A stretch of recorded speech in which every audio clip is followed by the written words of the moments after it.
একদিন একটা ছোট শহরে থাকত একটা বিড়াল। তার নাম ছিল মিউ মিউ। কিন্তু মিউ মিউ নিজেকে মনে করত সে একজন সুপারহিরো। মিউ মিউ আয়নার সামনে দাঁড়িয়ে বলতো, আমি সুপার বিড়াল, আমি সবাইকে বাঁচাবো। সে মাথায় একটা লাল কাপড় বেঁধে ছাদে উঠে দাঁড়াল। হঠাৎ সে চিৎকার করে বলল, অপরাধীরা সাবধান, সুপার বিড়াল এসেছে। ঠিক তখনই একটা ছোট্ট ইঁদুর দৌড়ে গেল। মিউ মিউ ভয় পেয়ে চিৎকার করল, ও মাগো ইঁদুর, আর লাফ দিয়ে গাছের উপর উঠে গেল।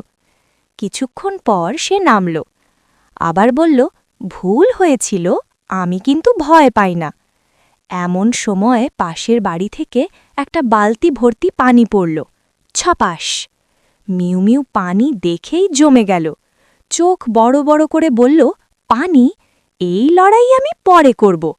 আর দৌড়ে গিয়ে খাটের নিচে লুকাল। কিছুক্ষণ পর একটা ছোট বাচ্চা গাছে আটকে গেল। সবাই চিন্তিত।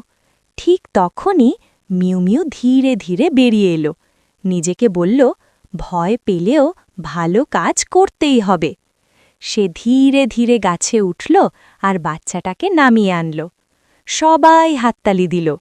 মিউ মিউ হাসল আর বলল, আমি হয়তো পারফেক্ট নই, কিন্তু আমি একজন সত্যিকারের সুপারহিরো। আর সেই দিন থেকে মিউ মিউ হল ভয় পেলেও সাহসী সুপারহিরো বিড়াল।